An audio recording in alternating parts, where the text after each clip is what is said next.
Sridhar, Devansh, and Sagar, a huge welcome to you on Filme Shilmy, and congratulations on Evening Shadows. Thank you Thanks so a much, lot. Really Rangan. appreciate. Thank you. Yeah. Now, so Evening Shadows won 24 international awards. It has become a success in the international film festival circuit, and since then, it's been streaming successfully on Netflix, and I think it was a great film for me to watch as well. So, I mean, ever since the film has been screened or has had its, premiere, what conversations do you all feel have emerged from it? I mean, what reactions have you all received? Sridhar, would you like to go first? Okay, so basically the thing is when we had the world premiere at Mardi Gras in Sydney, and it was a houseful show, and Mona Meganko was there with me, and people were just so taken aback by the film because here was this film, Evening Shadows, which talks about homosexuality, but it's not really a gay film. The film is about the son coming out of the mother, but more about the mother coming out as a woman against a patriarchal society.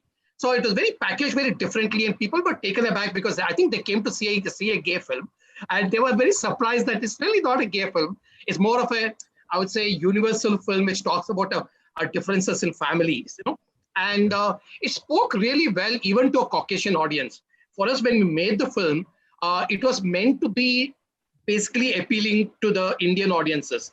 We set it in a typical Bollywood style, drama and music and stuff like that, But surprisingly, it really touched the Caucasian audiences, and from then on, it's traveled to 75 festivals, most of them outside India, and it's been really well received, not just by as I said, the Indian audiences, but also by international audiences, and that was quite a surprise for us, Yeah, Sagar, you want to share anything? Yeah, when we were making the film, we were not sure about the film's journey ahead. But one thing we were very sure, because the film is talking about a universal language of love. So obviously it's going to be well received, and that too, the universal love of a mother and a child. Like, of course, everyone can relate to that, and everyone can be feeling for that. So we were very that way. We were very sure that yeah, it will be at least touching hearts, if not reaching to so many people, which luckily and surprisingly the film has managed to. But one thing we were very sure about it, that yes, it will be striking a chord with the audience. Devansh, your thoughts? Yeah. So I think I mean, like there were films made before this regarding the same subject. But I think in a fairly commercial space, not entirely commercial, I think we were the first ones to actually bring it out. Sonam Kapoor's film "Ek Ladki Ko Dekha To Aisa Laga" and Ayushmann Khurrana's film also released, and they were, so then it's sort of we sort of, I mean, I'm not taking the entire credit, but it kind of sort of kick-started the entire conversation around this subject, and especially in India, where this has not been spoken about for the longest time. This has always been something that has been talked about by a niche group of people as far as cinema is concerned. The films that have been made around it have been for a very niche audience. It's not brought on to the masses as such. So I think it really helped trigger that conversation and really bring to light, the issues that have been happening since time immemorial. And I think it sort of led the way, and now I think we see a lot more films, a lot more shows about the same topic, and being spoken about in a fairly light manner. It's not something that which is so heavy on your senses that it's difficult to grasp for a normal for a person who's not, say, a cinema fan or a cinephile, and who isn't delving into topics like these. Anybody, it's a family film, so anybody, and it's a family film that brings forth a really big social message. So we've seen that change in the last couple of years, and I think that's been brilliant. That there have been articles written about it, there have been conversations, and with the internet exploding, it's just been like great for the entire movement. Sure, absolutely. Very, very well said. And I just want to mention, Anuj, also, like ours, Evening Shadows was the first film which was released in theaters after the 2018 verdict, which happened.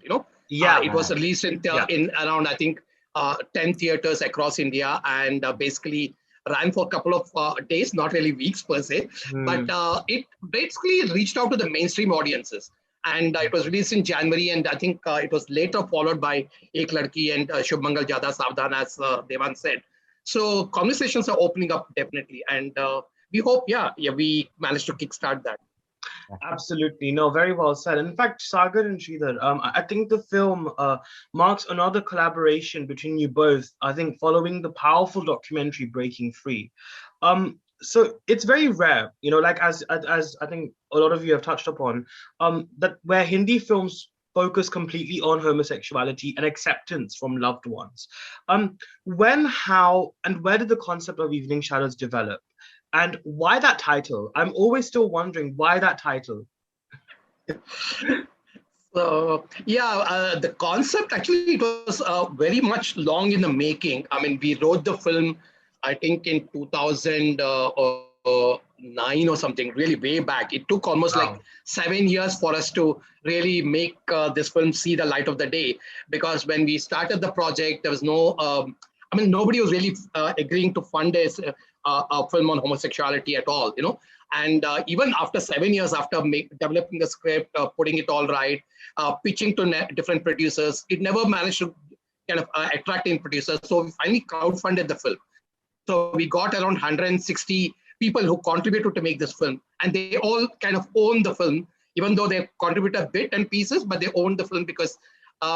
So we basically shot the film in 2016, and the kickstart of basically was my first film, mine and Sagar's, The Pink Mirror, which was Gulabi Aina, which we made in 2002, finally got released on Netflix in 2015. So we got a bit of money, So and for a short film to release on Netflix, that was quite a thing. And we got a bit of money, and we said, instead of wasting it away, we let it invest in this film. So we had that money, and we had the support of 160 contributors, and that's how we made this particular film. And the title basically was Evening Shadows because mostly gay men are basically people of the dusk. That's one of the reasons Evening Shadows, basically they come out late in the evening and basically earlier times when the dating apps were not there. Gay men would cruise in the evenings when the twilight is happening and the dusk is falling. And also it resonated with me because I came out to my mother when the dusk was falling. I mean, it was very similar, not in the boat, thankfully, but I came out. So when I came out, my mother, kind of the night fell, and basically, I hardly could see her expression, what she felt after I told her that I'm gay. Not in so many words, because we don't have words in Indian languages to say what we want to say. Yeah. There's no word for being gay, Yeah. So I couldn't see the expression, but I know she was crying. And anyway, that's a long story where it took years and years of conversations before she accepted it. But Sagar, any thoughts on why we made the film?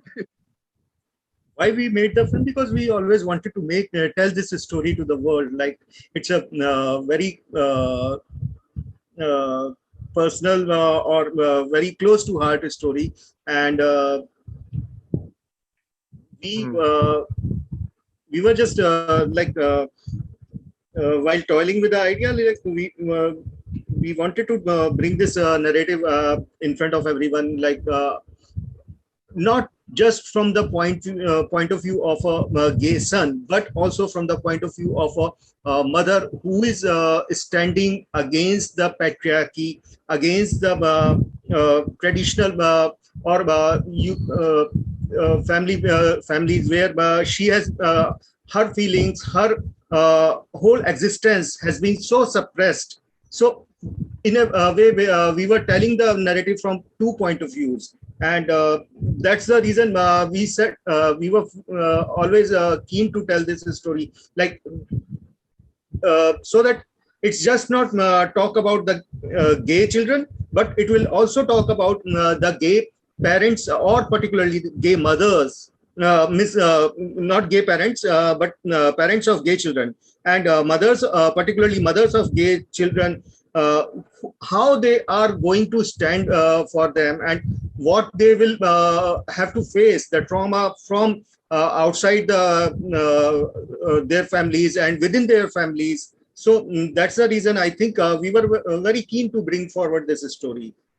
Yeah. And talking about one more thing to add, talking about the title Evening Shadows, I always feel like evenings is it's the time when you introspect and you go about thinking about more about yourselves, while dawns is the time for a new beginnings and starting up something fresh.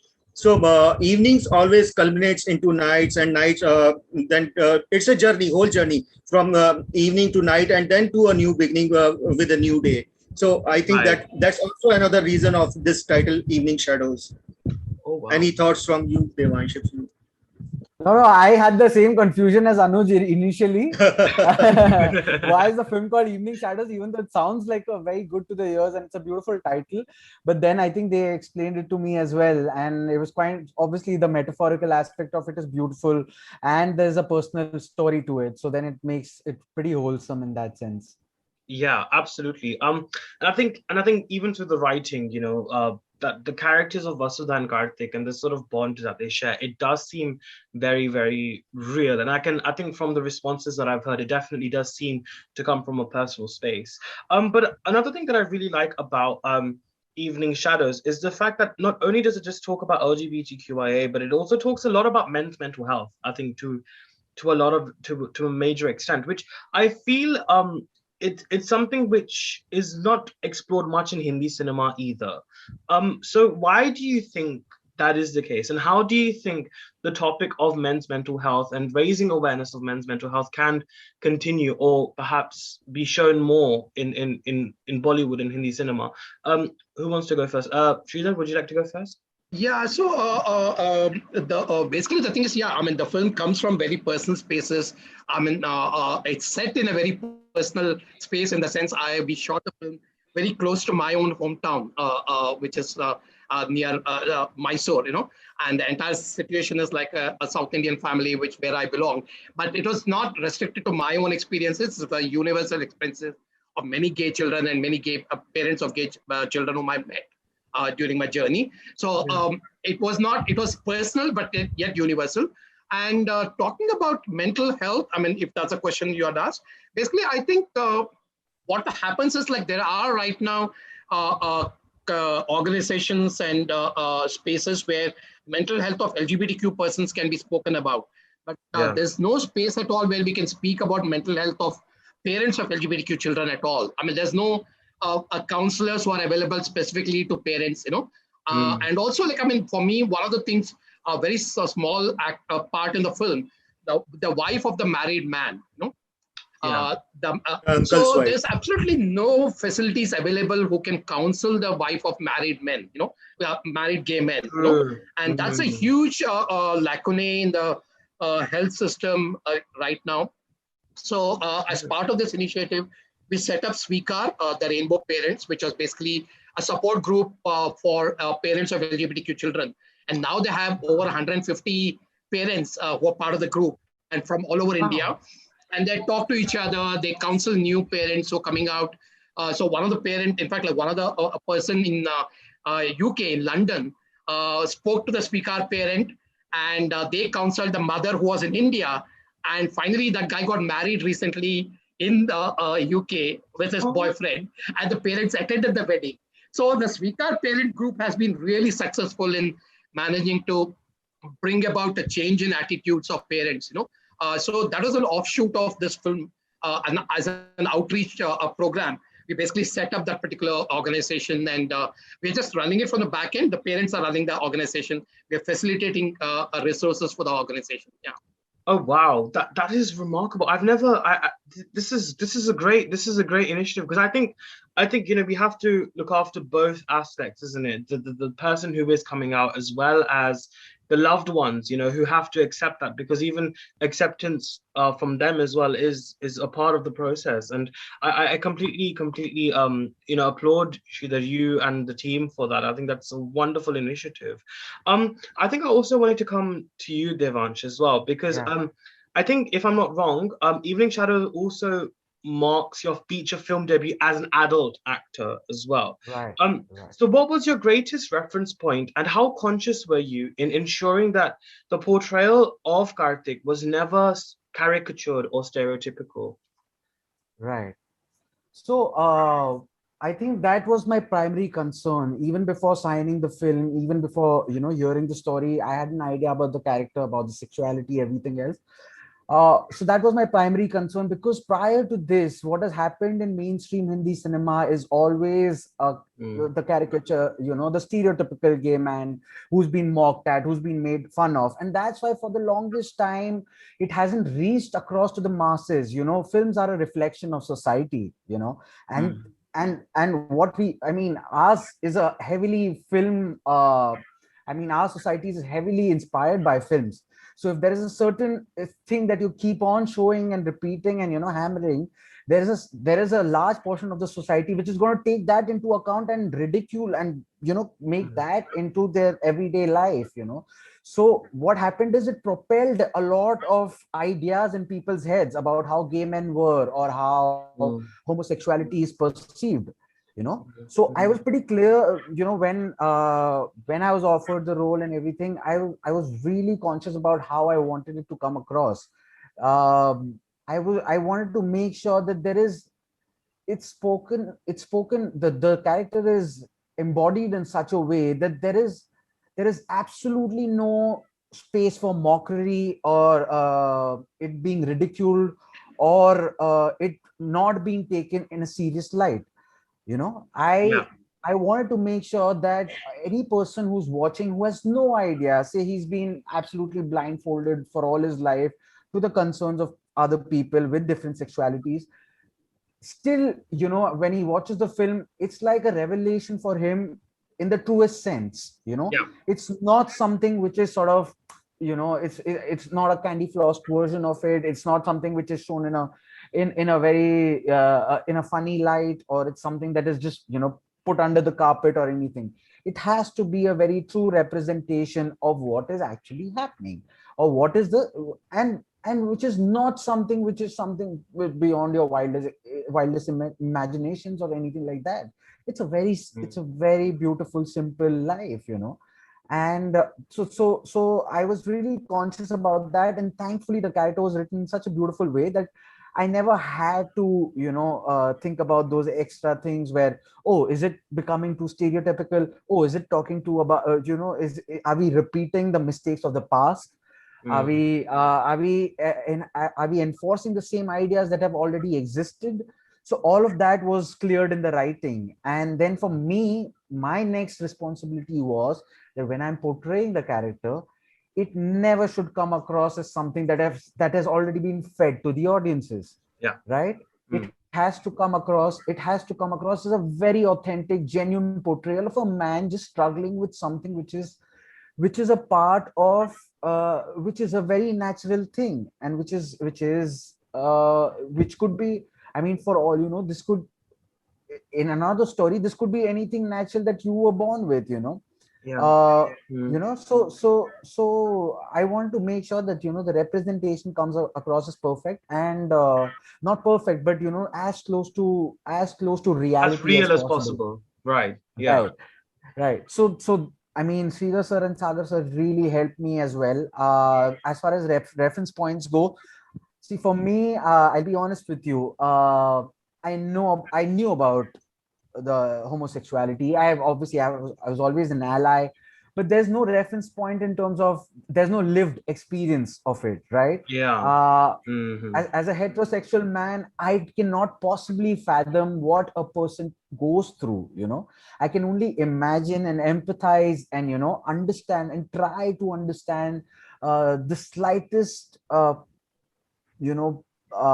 possible struggles of what it means to be a homosexual man. And so there are two ways that I sort of approached it, because there was no lived experience. Like if you tell me tomorrow, to play a character which is a college boy and 21-year-old 20, that is a lived in experience. I've gone through that, so for me it becomes relatively easy. But a character like this, where I have no semblance of, I don't know what the struggle is all about. How do I do it?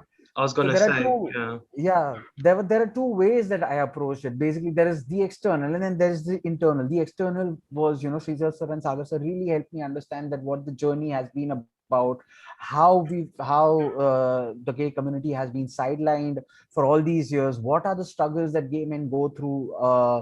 And I watched their documentaries and everything, and then getting sort of first-hand experiences from people who had gone through the struggle. So understanding as much as I can through external resources, and then coming to the character, and understanding the internal process of the character. So individually, we are all the same. We have our likes, we have our dislikes. There are things that we are born with. So how do you culminate that into a common understanding? At the core of it, we are all human with the same tendencies. Whether it's the things that we do, whether it's the things that we like, whether it's the way we behave. So I had to find in me things that were closer to the character and then explore it further. Right. So that was the internal process of it, and then sort of bring about the internal and external together, and being conscious that this is what you're going to portray, and this is going to come across to the audiences.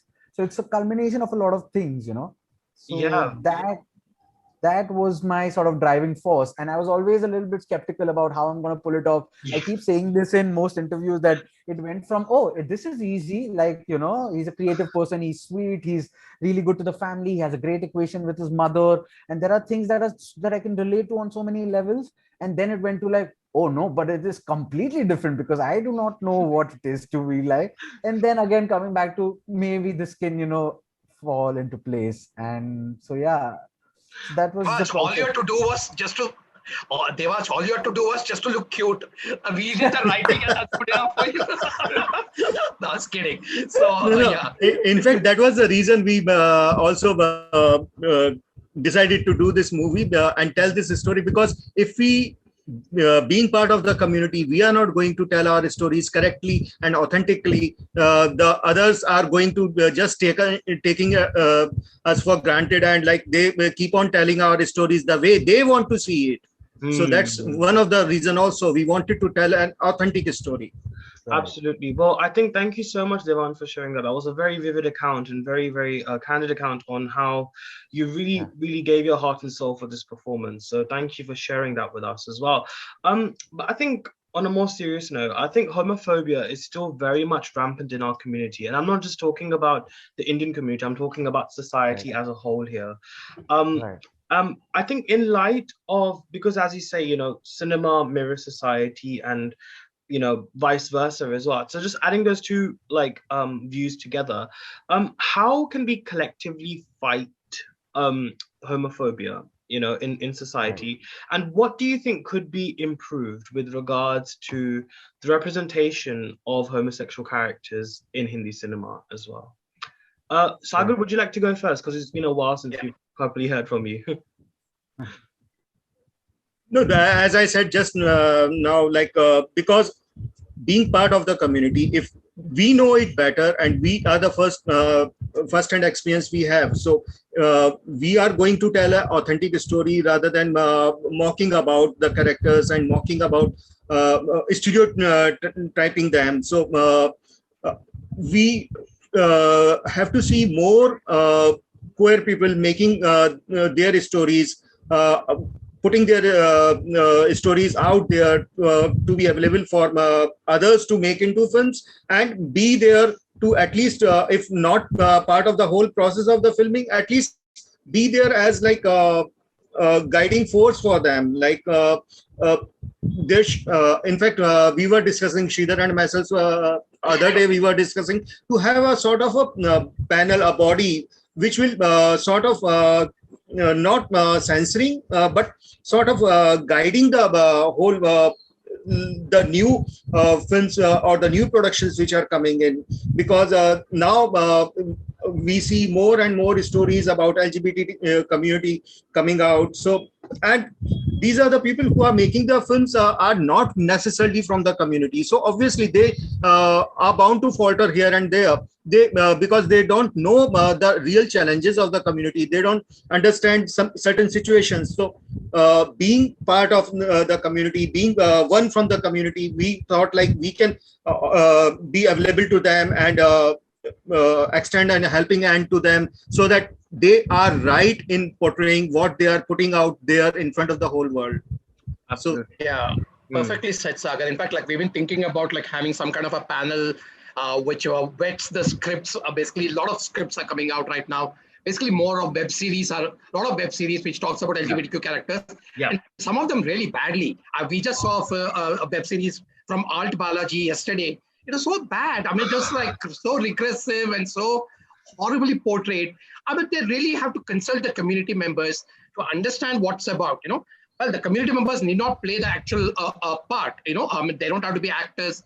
They don't have to be even directors. But I would say that they should be at least sensitized to the subject matter before going ahead and doing it. I mean, that's one of the things. Yeah. And coming back to your question as to how to combat homophobia, basically homophobia comes from not understanding the situation, not understanding the true emotions.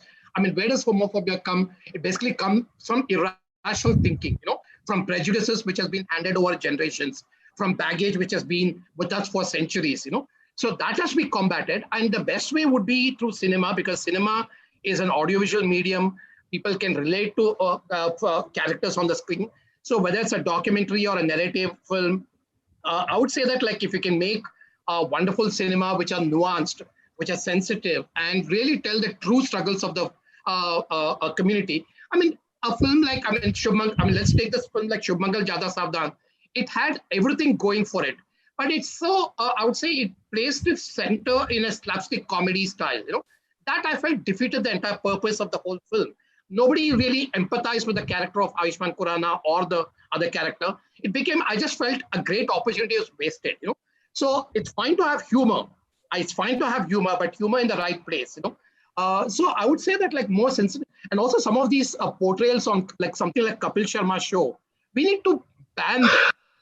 We need to raise a voice against them because we have to troll them and make sure that something like that stops per se. I mean, it's really ridiculous caricature. But thankfully, over my lifetime, I've managed to see changes happen. I've seen more sensitive portrayals over the last at least 10 years. A film like Margarita Testra, Aligarh, they are beautiful portrayals, or Angry Indian Goddesses, or even I would say Ek Ladki To Dekha To Aisa. I mean, these are beautiful portrayals, and I'm sure that like more and more will come. And a web series like Made in Heaven was a landmark series. I wish I'd made it, of course. You know what? I'm gonna like stop you there actually, because I was gonna say, and I think Made in Heaven again. It was made, I think, at a time which when I think Section 377 had not been abolished. So I think, first of all, I am so glad that, finally the government took the decision to actually ban Section 377, which I think is a great monumental achievement, I think. Obviously, it's the first of many, monumental changes to happen. But I guess through, contents like Made in Heaven, for example, I even watched a show on another platform recently, I think, called His Story. And I think that was quite a Balaji. Yeah, that's also an Alt Balaji. That's a much better series, yeah. I think it was Z5, yeah. And I think that was a very, very interesting representation of that. So I guess in a way, because of the monumental change of Section 377 being abolished, I guess it has at least taken that step towards perhaps a better direction, right? Like I know you were talking about Shubh Mangal Jada Savdhan, but at least it's not pseudo-regressive in that way. Yeah. Like it could have all easily been that, but it wasn't that. So I guess there is positive progression happening through cinema, right? Would you agree, Sridhar and Devansh? Would you agree with that? Yeah, I mean, that, like, sorry, go ahead, Devansh. No, okay. So actually, it's wonderful how every question is linked, because you're speaking about homophobia and the representation of LGBTQI community and how it needs to be represented. I mean, what I've learned, and I should be the last person to speak, but what I've learned in the last few years is the awareness is the first step towards curtailing the homophobia that exists, because there's absolutely no awareness. Like there's, I mean, even today, so all these films are really helping. There's one thing whether it's a good film, not a good film, but at least it fuels a conversation, so that's a good part about it. And because there's absolutely no awareness, I mean, there is no people who are not concerned with this part of the society, they will completely it's a very simple way of saying that मेरे को क्या फर्क पड़ता है, मतलब whatever happens, even though they might not be against it, they'll just be like, okay, it doesn't, yeah, you can do whatever. But together, if we need to grow as a society, and if we need to be inclusive, and if we want to progress as individuals, it's really important that all of us do it together. It can't be just like मैं अपना देखता हूँ, people should look at their own life, I will be concerned with my own life. So there's one, awareness is really important, and then secondly, once there's awareness, then the acceptance will automatically come into place, as long as there's education, as long as there's understanding.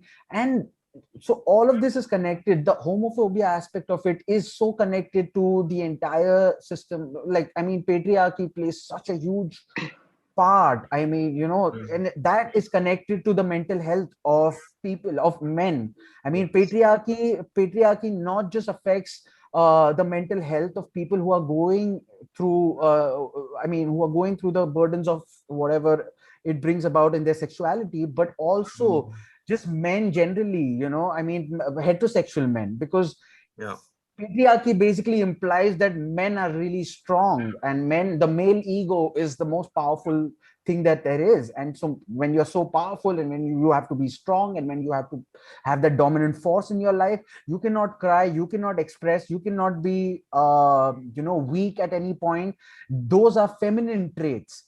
So how that connects to homosexuality is also when patriarchal men, they look at they look at homosexual men, there's an immediate perception of them being say feminine, and them being weak, and them being all those things which are not supposed to be according to the patriarchal setup and the male ego. It doesn't fall in line with the male ego. So I think the root of it, one of the primary reasons of it lies in patriarchy, which solves many things, which solves the mental health aspects as well. Because if tomorrow it's the society, the patriarchal setup dissolves, immediately men will be much more freer to talk about their emotions, to talk about their life, to express themselves, to cry, to laugh, to just be completely open. And I think that solves so many issues on so many levels when men are able to do that. And it sort of has, and when that is done, even for heterosexual men, they are more open to people of men, who are homosexual. There's more acceptance, there's more awareness that, okay, if somebody is not falling in line with your expectations of how men should be, or men are like this, it's okay, because there's mutual acceptance. There is it just grows forward from there. So I think all of it is connected in such a drastic way that, we need to get down to the roots of it.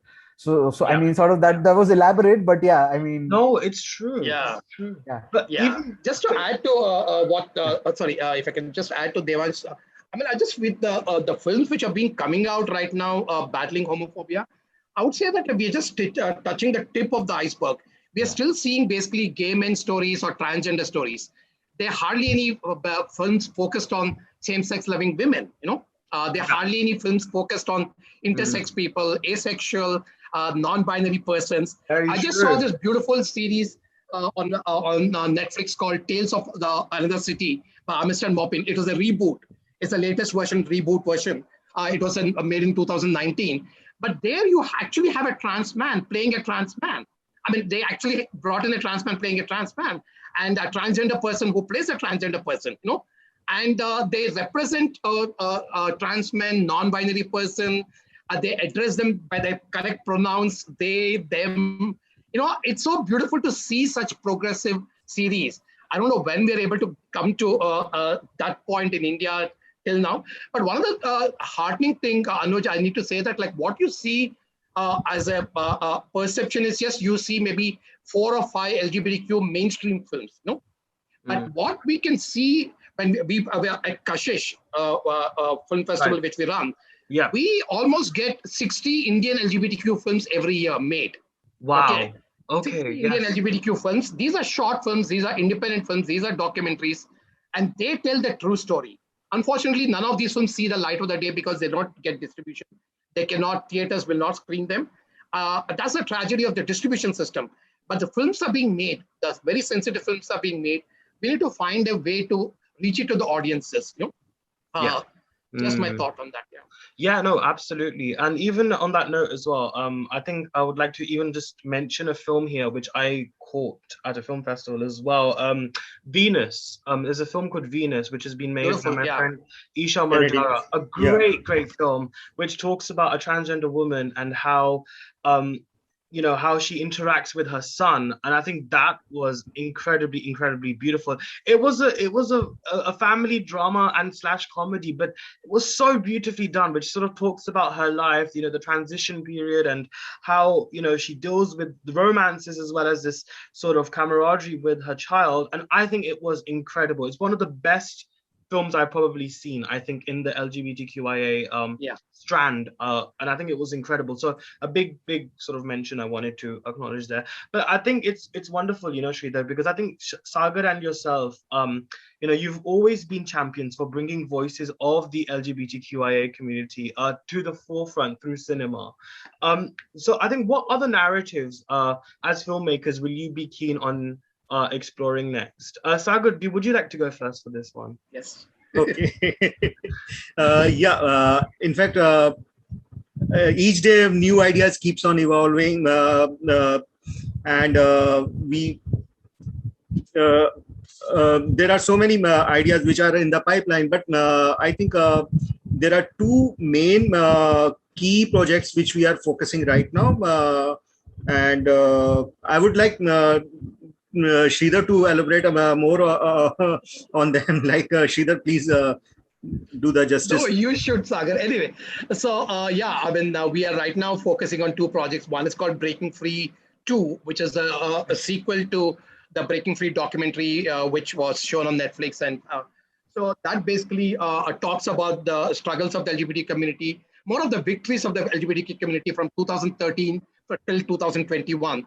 So the previous film stopped at 2013 when the Supreme Court's negative verdict came. And this takes the journey forward. And there'll be more youngsters speaking because more youngsters have come out of the closet.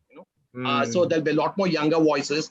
And also it'll be not just talking about the reading down of Section 307 in 2018, but what next, as you are talking already, marriage equality is one thing we're all talking about right now.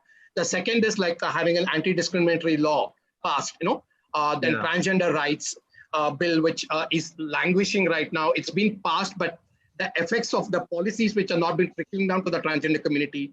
So those are the things which we will deal with. But the other more beautiful film which we are planning to do again for a long time, which we hope to set in motion, is Songs of Eternal Love, which is a love story. It's full of songs, of course. It's a beautiful love story between a Jewish American and a Muslim singer, Indian singer. It's a interracial, intercultural story, and hopefully with Sufi fusion music. We are hoping to shoot. We've been wanting to shoot it last year, but because of COVID and everything, it's been stopped. But we hope to cast for it and bring it to light very soon. It's a really marvelous film which starts in California and then travels to Mumbai and then to the backwaters of Kerala, where the film is actually set. Okay. Yeah. Wow. Well, that sounds very, very interesting. And Devansh, what about you in terms of future projects? What can we look forward to from you? So yeah, there are a couple of projects, but it's too early to talk about them. And especially with this COVID thing, man. I mean, since last 1.5 years, it's just like, oh, okay, this is gonna happen next, and then there's just some sort of backtracking, or there's a, so everybody's been on the edge in that sense. Projects have been like there, and then at the end moment there is some sort of decision to just not do it because it's not economically viable. But there are a couple of projects which I'm in talks for. Hopefully when it materializes and it's there, then when I know that this is happening for sure, I'd be able to talk about it. Okay. But I also do write and direct, and so there are things happening on that front as well. I write, direct, and have my own production set up here. So also trying to create some things on that front. So hopefully things just get better, and we get back to some sort of normalcy, and we get back to sets and making films and stuff like that. So I think And myself and Sagar are also writing Evening Shadows Part 2. Yay! Good. I'm really glad. We need a part 2 actually, because I think this would be great. Because we've not seen. I was waiting. I think Aman. The character's name is Aman, right? I would love to see how Aman is introduced to the family, and how, like, because the dad is still not convinced, right? So that still is the whole process itself begs for a film. Because we left Vasudha where she just discovered her son's sexuality. She has just accepted it to herself. But will she come out and accept the son publicly? Will she be a champion and a torchbearer for the parents of the LGBTQ community? What will happen to Devansh and Aman's relationship? And also the journey from 2013. Again, that particular film was left in 2013. To 2018, what happens, So it's like developing right now. I will not say much at this point of time, but we hope to make it for sure. But I don't know, what should we call it? The New Dawn? Oh. Naya Savera. I think that would be a very nice name. No, it's too cliched. Let's figure out later. Or you could even call it Subha Ho Gayi Mamu as well, if you wanted to make it proper. Yeah, that's true. Right. In Karthik's case, it will be Subha Ho Gayi Chachu. Yeah, Chachu. Oh my God, yeah. That's a crazy, I got so Chacha plays a very important part in the sequel too. All puns intended. No, but I think, you know what? I think this was incredible. And I think, with films like Evening Shadows, it really does bring the discussion to the forefront. And, I think, like what Devansh said, and as we have, talked about in our interview today, I think it is a deep-rooted subject, which obviously needs to be addressed, and it is progressing. I feel like time is progressing. I just think it's just dheere dheere ho raha hai. I think I just wish it could just be a little faster, but I think thankfully, thanks to Sridhar, thanks to Sagar, and thanks to Devansh as well, we're definitely going into the right direction. So on that just to tell you, Anuj, just to interrupt you, sorry. One thing what has been very heartening for us is, like, on Netflix, since our film is on Netflix, generally family people are seeing it. Not just parents of LGBTQ children, Generally, somebody says, "Oh, my mother saw this and they found it beautiful. They just discovered it on Netflix." I mean, that's the kind of reach. And through this particular film, if you are able to, as we said, create a drop of sensitization about LGBTQ issues, that's a job done. Yeah. Yeah, absolutely. Absolutely. Job done, and a job well done as well, let me say. So I think on that note, Sridhar, Sagar, and Devansh, thank you so much for joining me on Filme Shilmy. This was a wonderful, wonderful. I mean, I've always wanted to do an interview which is regarding men's mental health and talking about homosexuality and LGBTQIA related topics. And I think this was literally a dream panel, and I'm really, really glad that you all could make it today. So thank you so much. Thanks a lot. Thank you for having us, Anuj. Thank you. Thanks so to much, you Anuj. and Filme Shilmy Great to team. talk to you. Thank you. Thank you so much. Wishing you all the very best as well. Thank you so much. Thank you. Thank you so Thank much. you. Bye. Bye. Thanks.